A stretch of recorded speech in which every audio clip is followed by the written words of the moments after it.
Welcome to Beyond Business Limits podcast. My name is Samuel Petko and I'm your host. I'm a business owner and business investor, and through my two companies, Scale Up Outsourcing Limited and Prosperitas Investment Group Limited, I bring resources and solutions to those who want to accelerate their growth. If you want to see our future interviews and videos, hints and tips in running a business, subscribe to this channel. And today I have another special guest, Damien, who is a private investor with very interesting background. So I'm very happy to introduce you. And let's have a chat about your business journey.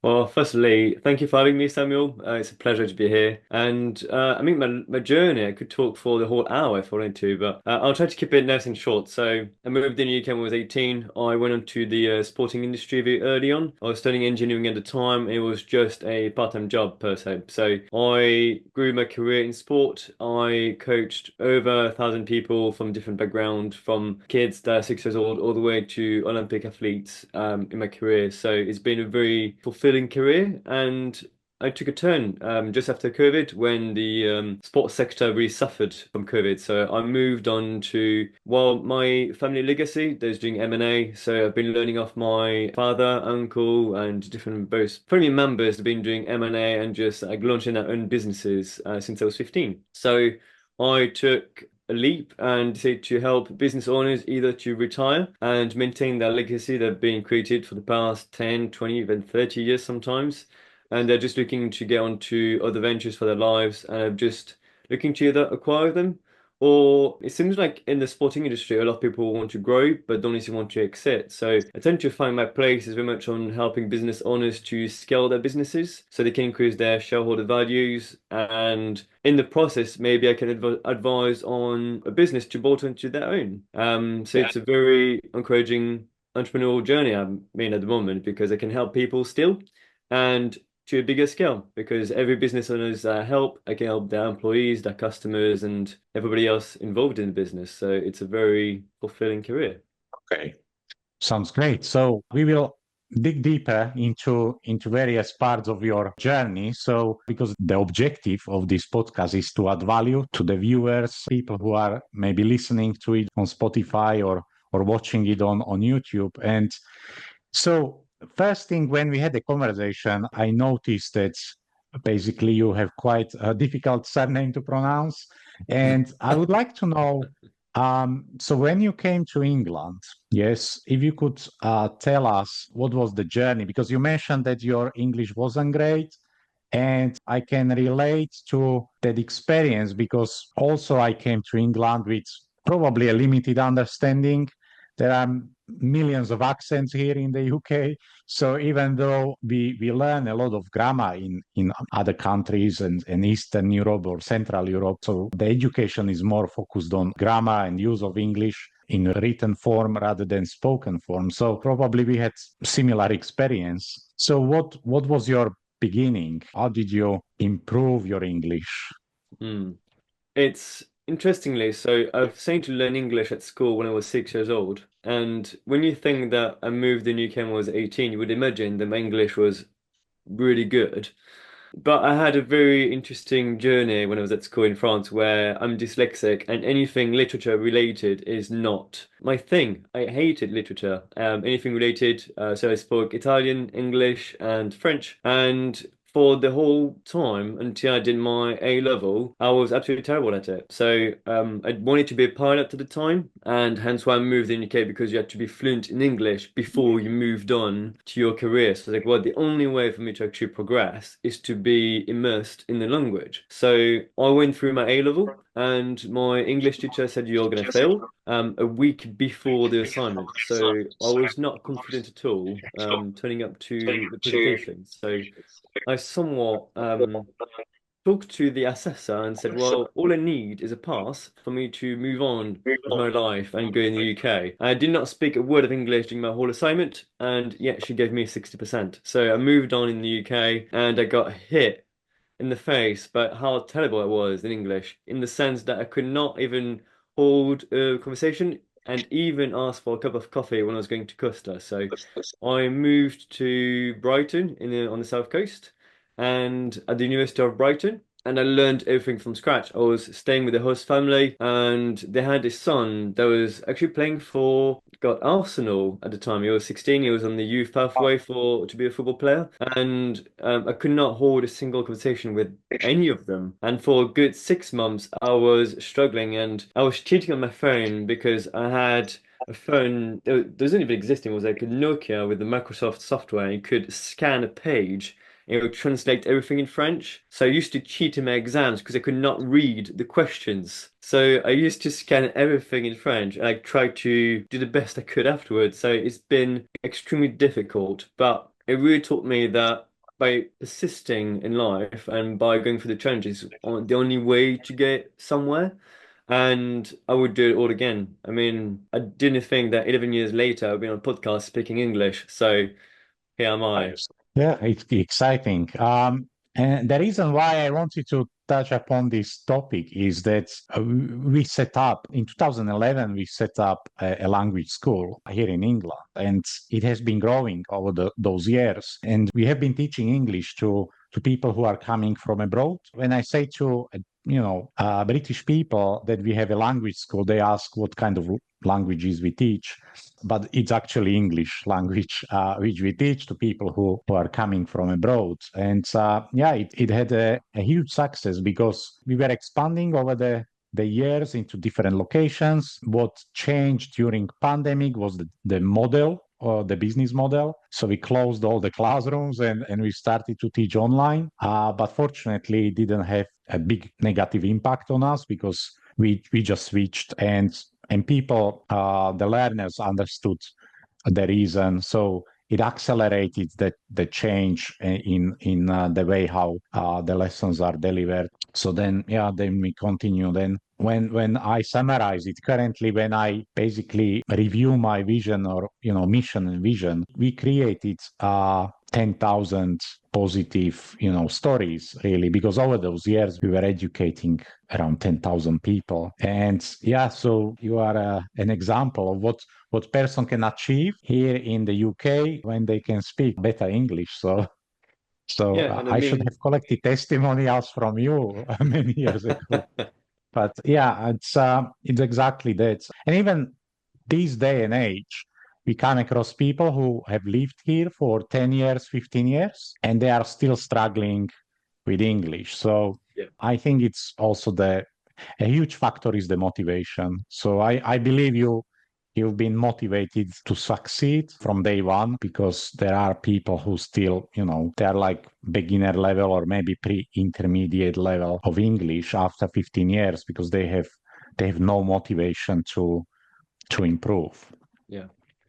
I think that's you hit the nail on the head on this one because I meet people like constantly that have been in the UK for longer than I have, and they still can't hold a discussion with anybody. As an example, I used to work in a company that had a janitor, and she used to be a hairdresser back in Poland, and she's been in the UK for 14 years, and to this day, I still don't haven't had a discussion with her because she Mhm. doesn't speak English still after 14 years. And she gets away with it because she knows a Polish community in the UK and she, well, protected herself from the challenges of learning English and getting onto back to her career and preferred to pick a profession that doesn't involve any discussion. So I think somebody's success in learning a new language or anything is actually the willingness to learn it, which no teachers out there can give. It's got to be internally motivated. You can't force somebody to learn. Yeah, exactly. So as you were improving your English, so what kind of opportunities you came across, and what was your first success in a business environment? Yeah, I mean, in terms of learning English or in terms of managing businesses. Managing businesses. So Yeah, I assume that once your English was, yeah, of to on a certain level, then you started to be more active in course. business environment. Yeah. So I would say like the success that it's not like the biggest, but the one I'm the most proud of is when I became the director of a company, and at the time the founder was leaving the business because he just got acquired by somebody else, and he was doing everything you could imagine in the business. very much tied into the operations. It was a grounds maintenance company. I would not obviously like mention any names or anything, but he was the only one that could operate like most of the machines on the ground. He was doing the admin, the bookkeeping, the marketing, like anything related to the business. It was done by the same person, which is interesting because you tend to see that a lot in SMEs where the founder is like the jack of all trade. He is the one that does it all. And Yeah. when I came to this company, we had a handover of 6 months. And after that, I had to basically wear all of his hats. So my biggest priority was to find other members of staff to come on board, to be a operational manager, to be an admin, to take care of other tasks so the business could grow. Because even in theory, I could have worn all the hats, it would have not been sustainable, and the business would have never been able to grow because the bottleneck is the founder. So my biggest achievement is to build a whole management team, a reliable staff team underneath, and the whole structure of the business within 8 months. And that doesn't seem like a short period of time, but when you go through the recruitment of so many different roles, in such a short period of time where you have to manage the business yourself because at this time I'm still wearing all the hats, it becomes more challenging, especially like when you're tied to the season where grounds maintenance in winter, you've got a massive downtime. So recruiting somebody in the winter is well, a daunting time, let's say. But things worked really well. The team to this day is still running as it is. As far as I'm aware, nobody's left the business and the business is not suffering, from what I can see. So Okay. that would be my biggest achievement. I was done from June 2023 to August this year, where I step off completely from the business. So that has been Oh, my nice. biggest achievement, like recent achievement. Okay. So if I can ask a little bit more about this Sure. experience, so the way how you described the owner, was it a one-man band or did he have a team in place? So he had members of staff that was doing the operations. So basically, was sending everybody with their vans and equipment to go to the customer and doing the work that was needed. And it was no team leader. It was no structure in any shape or form. So it was the one-man band in the sense that he was the management team of his own. He was also, on top of managing the business, he was also involved on the ground at least half the time. So he was managing the company off his phone while being like on the tractor, taking phone calls and sending emails on the tractor, which if anybody's listening is into health and safety, if you see anybody doing that, it's concerning. Let alone a business owner doing that and obviously like showing well the wrong habits to his employees. Very, very much a one-man band in his own way. I see. Okay. So you basically stepped in as an investor or advisor. What was your kind of official Well, role or arrangement? interestingly, so the person that bought the company off of him is my future father-in-law. And it was at the time, it was, well, in 2022, where I was talking to him with my partner, and we said, well, we both have some careers that are going to change. Like for me, I want to go into mergers and acquisition. I want to be involved in businesses. I've been involved in businesses for a long time, and I've been involved in the world of sports, but I need to make the leap where shifting career. He said, well, I actually have that business that is at the moment, well, will suffer if nothing is done to it. So he offered me the role of director, executive director of the company. And in the meantime, the deal was for me to stay, I think, for 2 years, cut it short after 14 months because the business wasn't like sustainable. But it was to build a management team, making it profitable, and in an ideal world, making it grow as well, which obviously it did not grow in terms of turnover in the sense that the amount of changes that happen in the company would have not been possible by any means. Actually, I think it would have been quite dangerous for the business to grow in that stage. But it is now on the path for growth. It is stable enough and structured enough where it can grow sustainably. Okay. So let's have a chat maybe about the changes you had to implement. You mentioned that you were recruiting a lot of people. The timing during the winter wasn't right. So can you tell us what roles have you been recruiting for? So in the 14 months I've been there, I've recruited, I believe, 5 different employees. The hardest one to recruit was currently director of the company, where we had a lot of people interested in, basically becoming the director of the company when was going to leave. And in a sense, there's a lot of people that are very competent in their own way, but there's not a lot of directors of grounds maintenance company out there. So we knew that the person that's going to come on board would be very good in one way, but would need to learn other side of the job. So we found somebody that can be the closest you can find to the perfect role. In the sense that he started his own business a couple of years ago. He had like 10 years experience on the field working for some very high-end national teams in rugby and football, as well as cricket. And basically, he ticked pretty much all the boxes. So it took about 6 months to Okay. find somebody like him. And he's covering the role of operational director and executive director. The other role that is just as important that we recruited was an admin. Because if we had to put everything online, because at the time it was not even a website, everything was done on a piece of paper. So all the company's files had to be transferred from paper to digital. And that took a long, long time.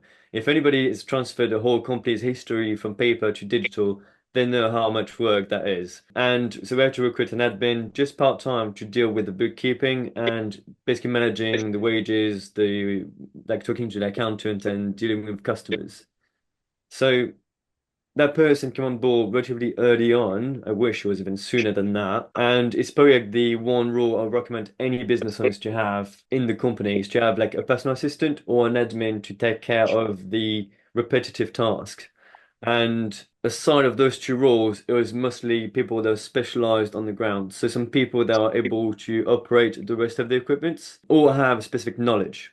For example, we are involved a lot in cricket and we were short of staff to cover all our cricket grounds, and that represented about a quarter of our revenue for the summer. So we knew where to recruit somebody like that. And we found, well, actually, he came to me when I had a job advert online. He called me middle of nowhere and said, well, I'm actually leaving my job today and I'm looking for a role. I've got X amount of experience, I'm passionate about cricket, and he just happened to be the right person to come on board. And the other two were just members of staff that just needed to fill in some of the duties on the ground. Another role that we could have recruited is a sales representative because at some point the director, when the revenue can support him and a sales person, it would be the next person because it would do the growth of the business, really looking to get some key customers, getting some prospect and really developing the business, even from mergers and acquisition perspective of things. So at some point the next role coming to the business would be a salesperson. And so how was the finance function working before the acquisition? Really well, surprisingly. So the business itself was very profitable and it was doing really well. It had some key customers in the area that were very high profile. And part of the revenue that we suffered when he was gone is that the deal structure was to deplete all the capital reserves of the company, which means that in terms of buying supplies and paying subcontractors, we were living on a short-term cash flow basis, which means that X amount of money was present in the company, and then we had 1 month at a time of worth of cash flow, which means you cannot bulk buy seeds or fertilizer. You've got to buy things as you need them. So it makes things a bit more difficult in terms of having a good deal because you don't get bulk discount anymore. And afterwards, we also had to think about the equipment. It was about £500,000 worth of stock, worth of machines, worth of vehicles, and some of them were quite dated. For the founder of the company that left the business, it was manageable. He had a father that was a agricultural mechanic, so he knew everything inside out how to repair the machines. And as much as we had someone with hands of gold that could repair pretty much anything in the warehouse, a lot of the machines were like 20, 30 years old and they had to be replaced. all of that accumulated with the cash flow situation of the company make things difficult. So on paper, the business is profitable. On paper, is doing really well. In practice, we were suffering from one month to the other to basically like manage a plan, a financial plan to make sure we're going to survive the winter. So, and it's true for any businesses. You can have a on paper business that's profitable, Yeah. but they would go under liquidation if they have short-term cash flow problems. And it's the things Okay. that tell most people. Like a profitable business can still go under. And it Yeah. doesn't make sense to most people, but it does happen. But yeah, it's interesting what you just explained. It was probably the machinery, the old machinery also, Mm. which had to be replaced. So they didn't have any provision, any reserves for changing new machinery or No, no. so the founder of the business was doing his own side of the business in the sense that he was flipping machineries. So basically, we were not aware of his entrepreneurial ventures with agricultural machines, but he was buying broken machines or like machines that could do with a bit of TLC, repair them, like repaint them, or like make them look a bit better and sell them on for profit to go through the winter. So he was doing all of that, and in the company we used to keep, well, he used to keep the worst machines because he knew how to repair them. So all the good ones are being sold, and all the questionable ones remained in the business. We had some very good machines, like some of the tractors were nearly brand new, but we had some very specialized kit that was unpredictable, let's say. And let's just say it nicely. But the biggest downside that we had to do also was to think about the health and safety because a lot of those machines don't meet the legal requirements of health and safety anymore. It was just to get the work done, and for him, health and safety was not a concern. So we had to think about all the processes to put in place. I see. So you had to implement a lot during the Yes, slowly and surely, because well, okay. if you've been involved in businesses and there's no health and safety or human resources processes in place, and suddenly you tell some of the members of staff that have been there for 10 years that we will have some new rules in the business, they are going to freak out. So you got to make them understand that it's in the best, it's in the best for everybody. Like the business will benefit having more safety, and the staff will benefit from not getting injured on the field. So you got to make them understand that it's for them. Firstly, the health and safety and the HR is for them, but not all of them see it that way because they see it as a complication of the operations. Because certainly you need to wear all of your PPE, you need to make sure that the all the safeties are in check, and it can make the operations a bit longer. And not every employee likes that. So. I see. Okay. And you mentioned some other roles or some other business functions like admin and sales. So what was the situation with those business functions? So you were hiring in-house or you were outsourcing some jobs or some activities? Initially, the bookkeeper was paid cash in hand by the founder because it was a family friend, and we were accumulating all the invoices that was paid in the business and all the expenses that were accumulated over the month, drop a really thick envelope by the doorstep once a month so she could put everything in Sage. And then once she would do all of that, she would send the report to the accountant, and then things would be up to date, which it was working to some extent, but then we said, well, we're gonna make it legal and pay somebody officially, and we recruited the admin, which is now doing the bookkeeping. So everything was done in-house after that. So we had to let go of the self-employed bookkeeper to first of all declare our taxes so we can get some money back. And also we realized that not all of the entries were done correctly. So somebody that has no time for themselves would like to explore and all the expenses over the past 5 years is more than welcome to go there and investigate because I'm sure there's some VAT that were not claimed back at some point. But so that was done externally initially, but we brought the bookkeeping in-house. And then the accountant is still is the same, it's external. All Okay. of the sales and marketing is done in-house, where we have a relatively good following on Twitter, and so we try to maintain the page the best way we can. So we maintain that. We built a new website, and we are well, normally they should be doing some SEO on the website now externally. So that was ongoing. We were looking to start the SEO normally in the middle of the summer, so that should have been started for the winter campaign. So normally I should have been done externally. Everything else was done in-house to lower the cost. Okay.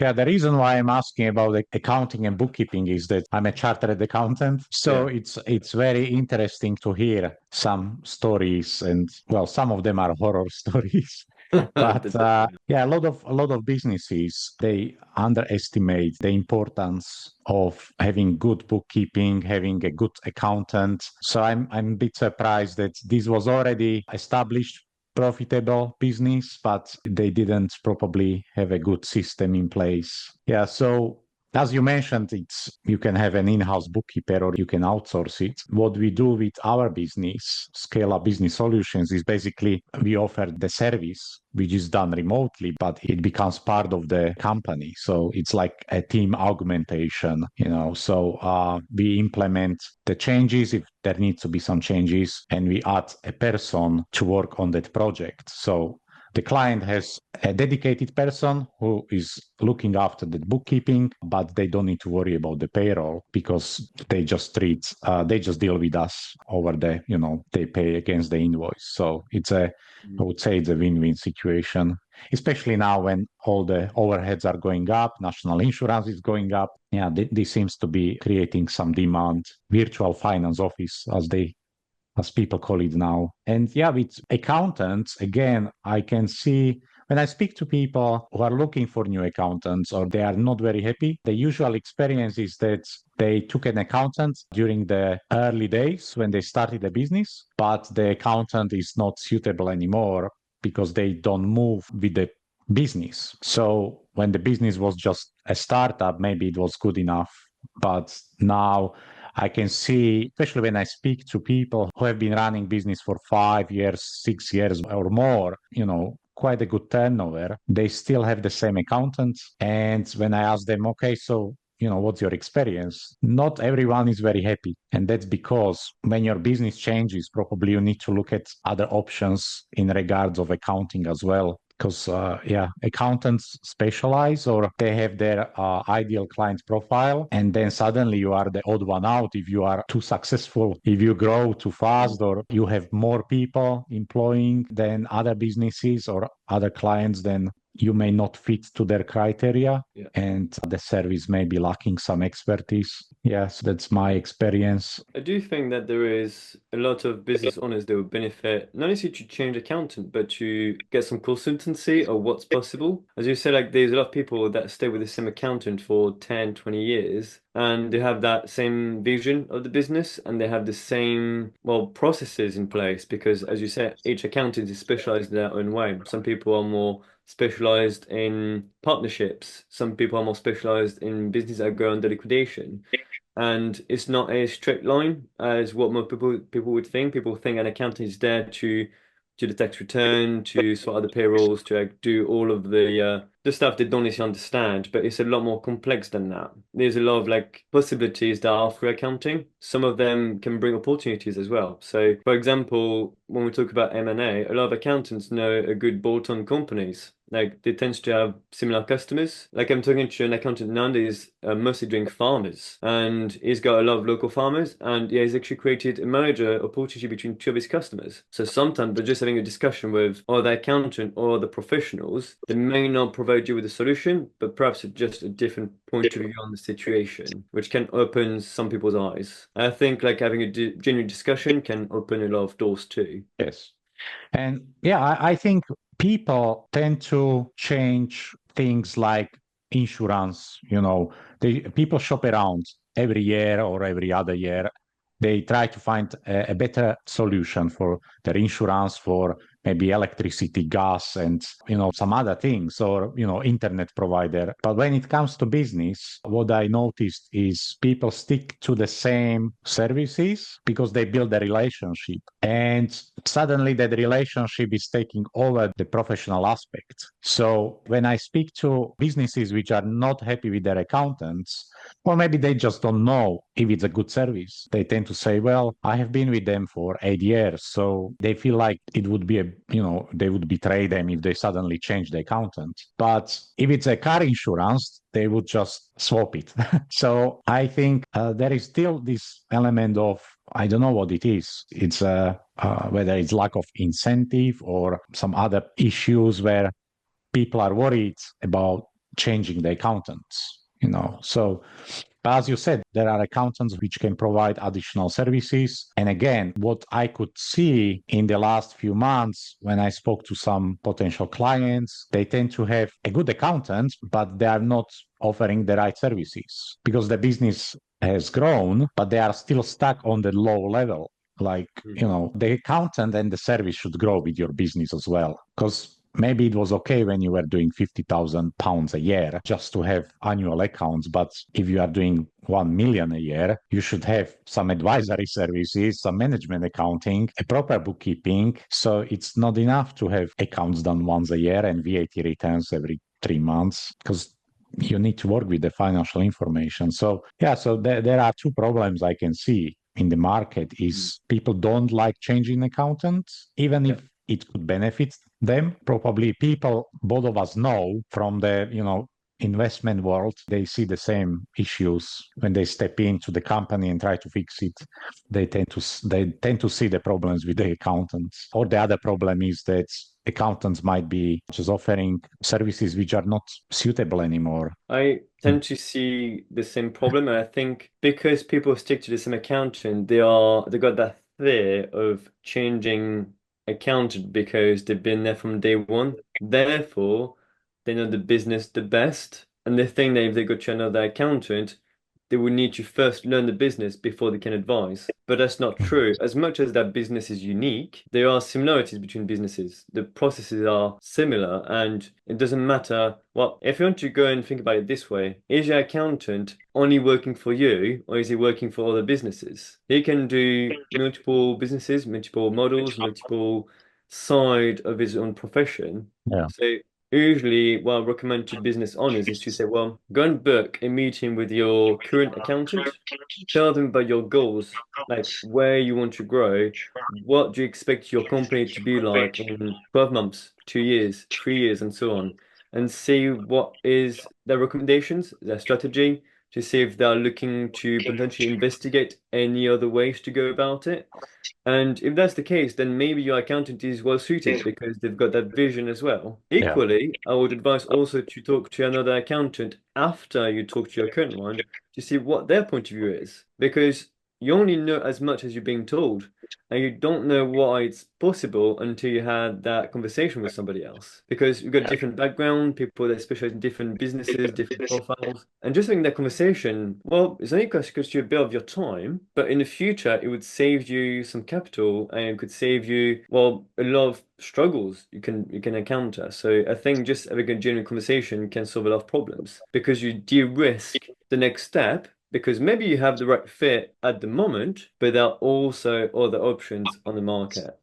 Well, definitely, it's good to shop around because, like, you go to a doctor, and so probably you want a second opinion. But people or businesses don't do it with accountants. They don't go and ask for second opinion until there is a problem. So yeah. And before the acquisition, have you been involved in raising the capital, or you basically joined the process when the acquisition was done? The process when the acquisition was done. So I was somewhat involved in the sourcing part of the deal, but Mhm. no, I didn't have anything to do with the negotiations or anything of the processes. I wish I was, but I was not involved into it at all.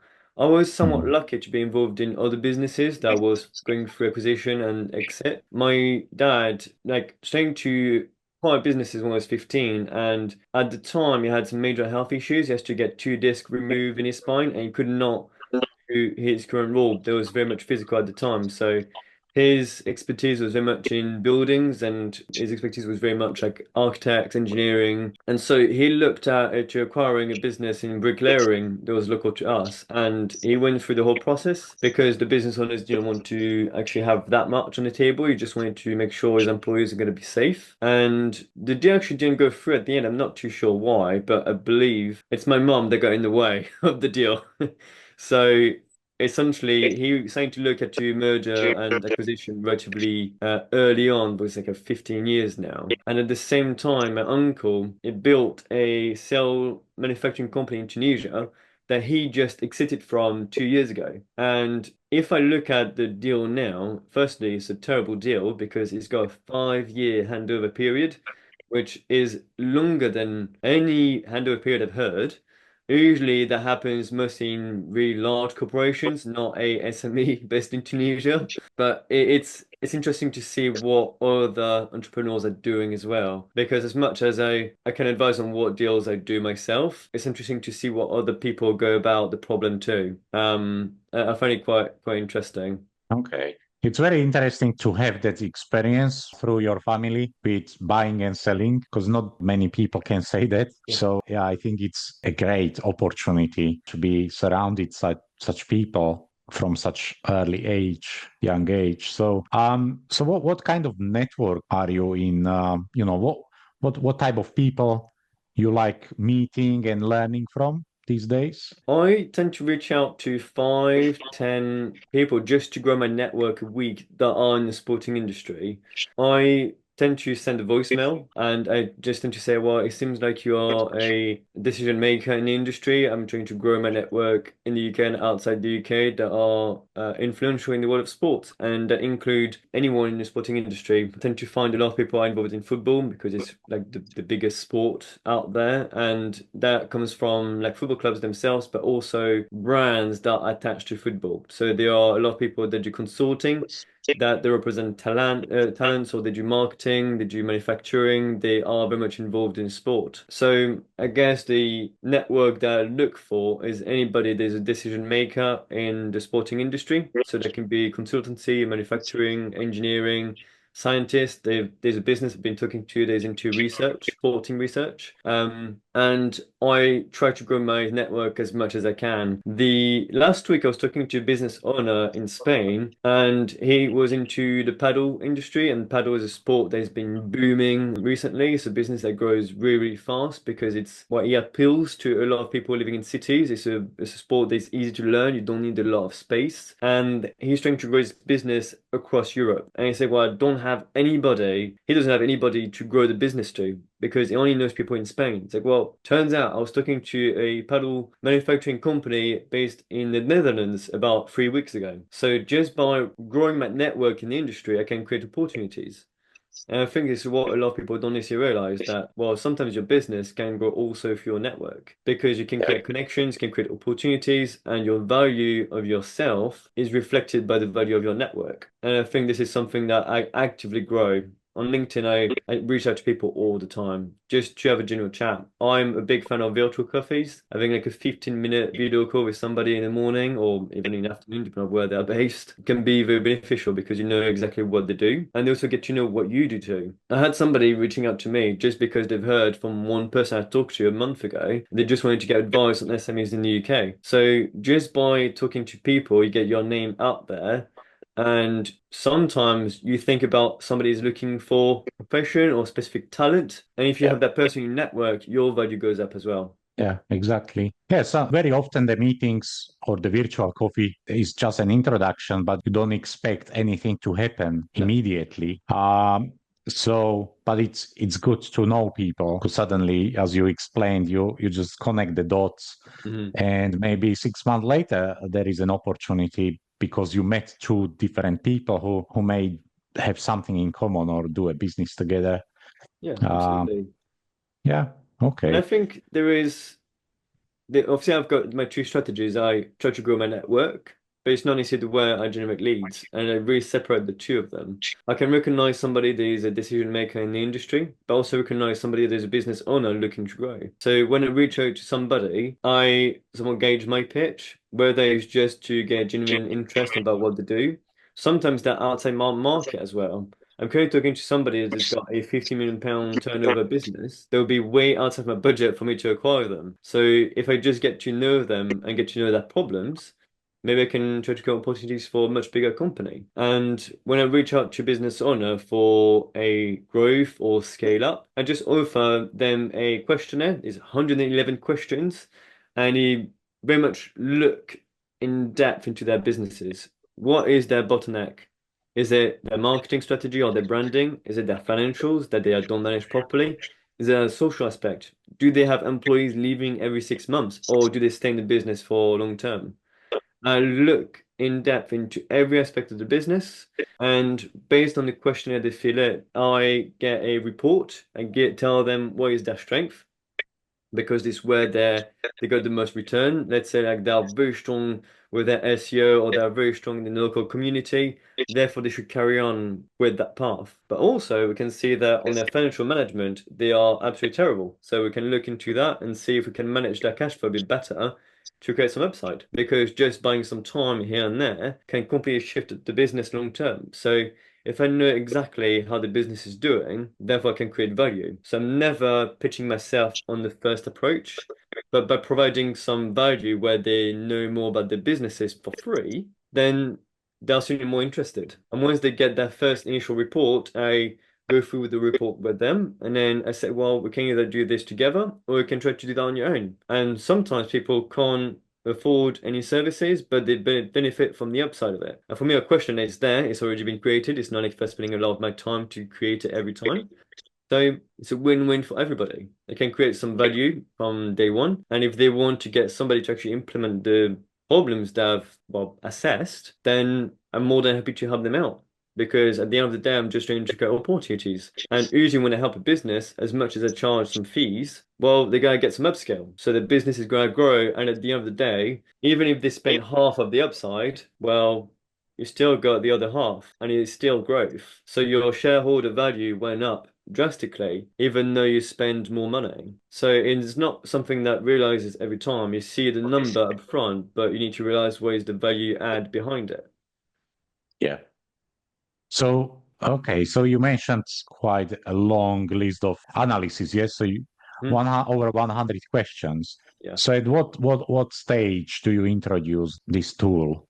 After at the And end of the after the first meeting, so usually I go on a discussion online, usually either by email or on LinkedIn, and I have a genuine discussion with them, and I say, well, look, we've got a lot to talk about. How we go for a 1 hour meeting? We talk about you, like what is your growth plan, what is your business plan, and see exactly what you're looking for. Some businesses look to accept and they want to get the best value out of their businesses. Therefore, they will want to see where they are struggling or what is the bottleneck of their businesses. While some people want to scale up their businesses. One of them wants to grow across Europe. It's not going to take just one person to do it. They're going to need to get partners on board to help them out. Somebody that does know more the international market. And so I usually introduce the questionnaire at the end of the meeting. So, well, look, this is what I do. And you're more than happy to take the questionnaire, and then once you complete it, I'll send you the report for free. You exactly know what is going to be your strength, what is going to be your weaknesses, and usually, like, well, absolutely brilliant. Send me the questionnaire today, and I'll try to fill in it the best way I can. And if we can work out something later, then that'll be perfect. And Okay. usually, they actually ask me how they can work with me. It's like, oh, how can we work with you? It's like, well, it's really simple. I always send them to the questionnaire no matter what it is. If they want to sign a contract today, I say, well, no, I can't. I need to know more about your business. This is helpful for you, but if you want to work with me, I need to know more about your business. So it works on both ends. And Yeah. sometimes it's not the right deal for me. Like if the business is not growing the way I see it sustainable, or if I think there is a better person suited for that person, therefore I can refer it to somebody else. So usually, yeah, refer it to the questionnaire relatively early on, just to initiate a better conversation, something that's got more value. The more data I have, the more specific I can be about their situation. Data is everything. So would you say that your main focus is on profitable businesses or distressed? businesses which have a lot of problems? So I am quite open to either one. I tend to find entrepreneurs that are on the growth path more positive and they are a lot more hopeful for the future. And the one that distress are a lot more in a hurry to get something done. They want things to be turned around right away. So I help both of them. And my mission is to help small businesses to be sustainable. So if I can help a business to grow, then I will do so. But if a business present themselves as distress, I'll try to speed up the process. Okay, well, fill up the question as soon as you can. I'll give you the report tomorrow, and then we can try to work out something out for next week. Rather than somebody that's on the growth path, like, well, I've got some time. I've got a waiting list for your case that is about 3 months. So you can fill the question out, I'll send you the report, but we're not going to be able to sign a contract until January, February time. So it's very much the time scale. So it's very much like a doctor that has all of his appointment taken, but he leaves a slot for emergencies. I do the same thing. I have a list of customers that want to work with me, but I've always got a bit of room that I can do more for people that in need. So anybody that comes to me and says, I'm in an emergency today, can you help me? It's like, well, it depends on your situation, but I'll try. So 90% of the time it's profitable businesses, and the few that are at risk represent the last 10% of my customers. Okay. All right. Yeah, that's very helpful to know. Also, not just for me, but for people who are watching or listening. Okay. So what are your plans? What are your personal goals for the next 1, 2, 3 years? So, in an ideal plan, so at the moment I'm working to sign 5 customers in the next 3 months. But in an ideal world would be to sign 10 to 15 in the next 12 to 18 months. So I want to select exactly who I work with and people that add value also to the group, because within the customers I have, I can put them in contact. If they have some synergies, perhaps they can work out a merger deal on top of what they already have within my group. So they can create some value between them and can add value to their businesses. So it's a win for all. It's like the 1 + 1 = 3. And so the goal is to create even more opportunities internationally for the world of sport and bring it in the UK, in France, in Spain, and really try to add some value long term and make them as successful as possible. If I create better employment or just better services within the businesses, then I can impact a lot more people than what I would have wished for. Because even if I only keep it to 10 customer, the amount of employees and customers they have themselves will be over 1,000 people. If I can do that through my operations, that'd be great. And I'm thinking next year to actually employ somebody to come on board with me to deal with the daily task or just like to deal with the customers. Like if they need a few things, then they can stay in touch with that one person so I can profile better opportunities for them, essentially. So the ideal world, my goal is to create a team that works with me and to help to reach even more businesses. And the bigger the team, the more people I can help. Okay. Well, that sounds good. Yeah. Yeah, definitely business is a it's a game where teams Sure. succeed. Because even with solopreneurs and people who build businesses and they claim that they've done it themselves, well, Hmm. you always need a team of people working with you or supporting you, because nobody can succeed on their own. So No, yeah, like that's it's that's a good. I always say like a business is not it's like cycling, but you need like a tandem. You need more than one person cycling the bike to make it go forward. And some people may take out the brakes, some people will take out the pedaling, some people take care of actually looking at the road and taking directions for it. So it's a teamwork. And I don't see any major businesses that are over £1 million that are led by one person. And Hmm. usually if that's the case, they are capped by that one person at the top of the company because they can't do it all at some point. The processes get too Yeah. complicated for one person. So yeah, I think this always is a teamwork. But what about yourself? What is the goal for you in the next year and a half? Okay, well, so I'm involved in few businesses at the moment. So I mentioned our outsourcing business. We want to create 1,000 success stories. Nice.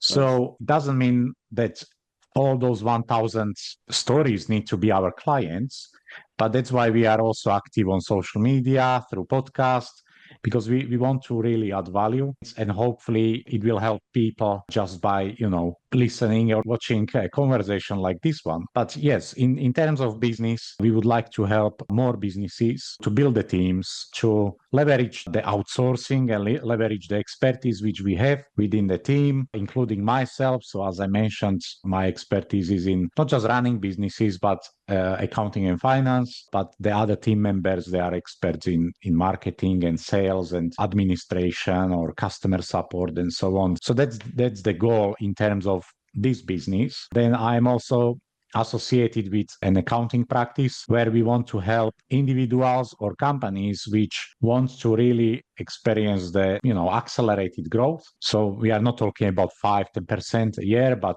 maybe 100% or 3 times, 4 times the growth. That can be done organically or through acquisition, as we discussed today. So yeah, I'm fortunate enough to work with some people. Some of you know as well, to work with some people who are very active in mergers and acquisitions and to support more businesses to have more successful acquisitions. And if it's a business which aligns with my goals and my expertise, then it would be great to basically invest, to be involved and to support such business with growth and maybe later with the exit. So that's my personal goal in the next 12 to 24 months. That's amazing. So let's say we've got somebody that wants to work with you. Do you have like room to take on a new customer on board, or do you got like a waiting list before they can actually like work? That's a good question. It depends. So if it's a smaller project, then we have the capacity. We can always take clients who are expecting some, smaller projects, or they are looking for one extra person to be added to their team. So that can be done and arranged very, very fast, because we are very good at sourcing the right people in, interviews, the recruitment process. And then we have very, very simple process where we just assign and do the onboarding and monitor the activities. So we are very successful supporting businesses or people who are running businesses in terms of sales and marketing or telesales. So that's quite a quick process. When it comes to some bigger projects, so for example, if someone is looking to outsource 10, 15, 20 people to make it more streamlined, to make the process more cost efficient, then of course we would need to start such process and allow some lead time to find the right people to implement everything. So again, it may take a few weeks, it may take a month, but that's the only difference, I would say. It's the time, how long it would take to implement the changes or bring the new people to the team. Because especially now, when after the new budget, businesses are looking to offshore staff, or they are looking at ways how to decrease the overhead. So we have such conversations where businesses are looking for maybe just one person, or they are looking for the whole function. Like, okay, I need 5 people to do sales, I need 5 people to be active in marketing and sales department. So that takes a little bit more time. So talking about the budget changes of autumn 2024, what would you recommend somebody that is willing to accept from the businesses in the UK? What would be the best step of actions to do so? Because obviously, like increases in capital gain tax, and there are other things to consider. What would be your like pro tips to anybody looking to exit? Looking to exit. Yeah. Okay. Well, I think the topic is quite complex to be just, for a podcast, but there are certain ways how the businesses should look at their bottom line. It can be through operations, how they can improve the profitability. It can be a structure of the business. Maybe if they are standalone businesses, to look at the, a holding company and the business structure, how to separate activities. Very, very often we can see on LinkedIn, there are accountants which are active in the United Arab Emirates. They are advising clients to relocate. So, there are various ways how to approach it. It just depends what's the individual situation of the business owner. Because there is, it's like with, solving problems. You need to have that tailor-made approach. Because if we mention 5 different ways now, people may say, oh, this is definitely not for me, or this is not suitable. So I rather don't provide such piece of advice on podcast, Yeah, but have one-to-one conversations. got it. Perfect. Yeah, but certainly if someone wants to exit the business, that process should start much earlier, not few months before they want to exit, because preparing the business for sale, as you know, it takes time, and the better you are prepared, the more valuable the business can be. Yeah. I typically say to somebody that is looking to exit, they usually think that it's like selling a car where you can just hand on the keys and just walk off. But there's a lot more behind it, obviously, because you've got to Yeah, make sure that the business is sustainable and that you are ready either to go through a handover period or if you, as hard as it is to say it, if you had an accident tomorrow, what would happen to the business? If the answer, it will stop operating, therefore your business is not for sale or not ready for sale at least, because you need to put yourself aside of the business and making sure that you can, well, your business can operate without you. yeah, If that is exactly. not the case, your business is not ready for sale. Or you can, but you won't get as much of a good deal because anybody stepping into your business, yes, they may like the business for what it is, but they could invest into another one that is more stable. So if there's no management team in place, or if there's no website, or there's nothing digital, or like the processes are not properly laid out, therefore your business is distressed, even though on paper it may not look like it. Because if an entrepreneur buys your business and you leave, the business is massively unstable, and therefore their turnover is going to suffer, the stability of the business is going to suffer, and everything else. So it does take time. I would say about 2 years normally if you want to do things properly. But there is very Yes. much specific to each case. Some Yeah. businesses are more complex than others. And yes, and what we usually see from the sellers is some sellers, they say it's self-sufficient, business is running without me, but then you want to arrange a meeting and they are busy for a month. Yeah, So that indicates that if they are running the business 24/7, it's not self-sufficient.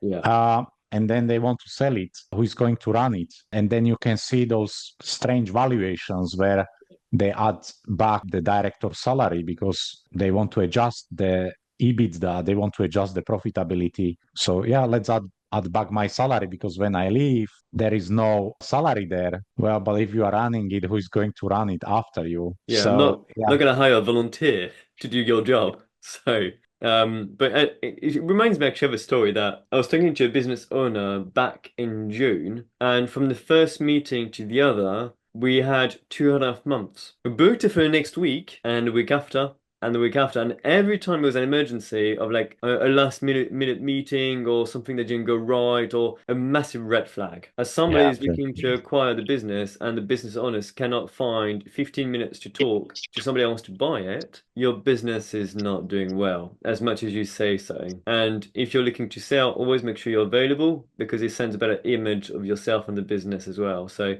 that business section, we didn't go ahead after the second meeting. I was frank with him. I was like, if your business is doing that bad, you're not going to be happy about the numbers I'm going to give you. So let's figure things out and talk again in 6 months.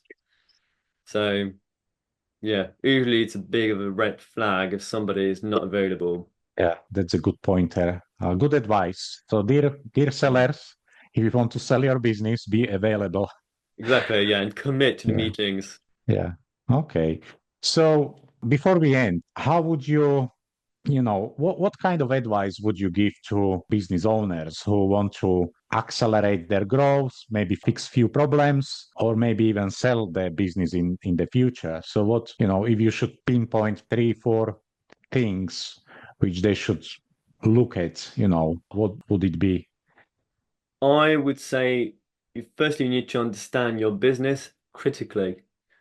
It's easy to see your business every day, you're in the operations, and it's easy to get caught in what you already do. And it's hard to get an external point of view about exactly what it takes to grow your business. Sometimes you need to find a partner that has done it before and therefore be able to advise on what you could do to grow. So I would say, firstly, get your business assessed by yourself or externally on some specific elements to analyze so you know what is going to be your problem you're going to hit tomorrow than the ones you're hitting today. Because if you've got £1 million turnover, your problems will be different when you hit £10 million turnover. You need to understand when you grow what is going to stop you from going further. And you need to first understand your business at its core. The second one would be to, well, I'm a bit biased, but to look for any merger or acquisition opportunities.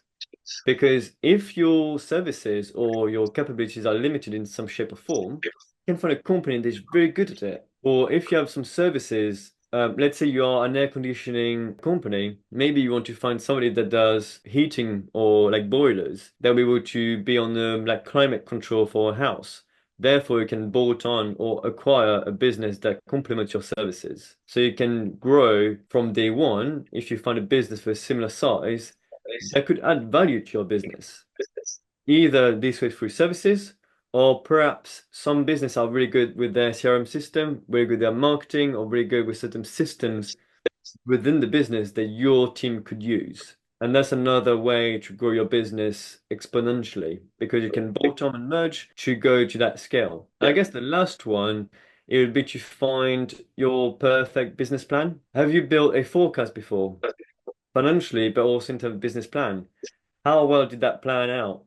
Did the business plan you worked out 2 years ago, how did it go? Did you go to plan or do you go off track? If that's the case, you need to work out what is going to be your next 2 years, 3 years business plan, and how can you make it happen? How can you not go off track like you did? Because it's easy to have a goal, it's easy to have a dream, but also finding the path that leads to that goal is very different. And you need to be rational and critical about it.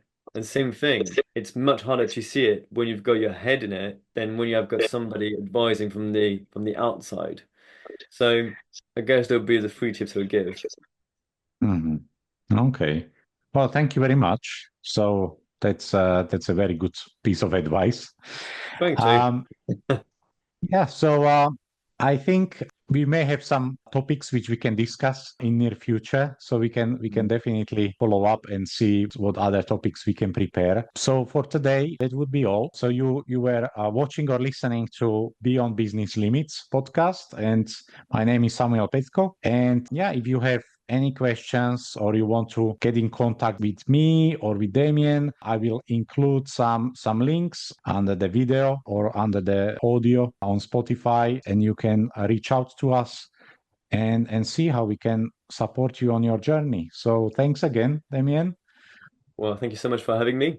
Thanks for joining. And those who were watching or listening, don't forget to subscribe to our YouTube channel and Spotify, and watch out for some future episodes with some other interesting people. So thanks again and see you soon.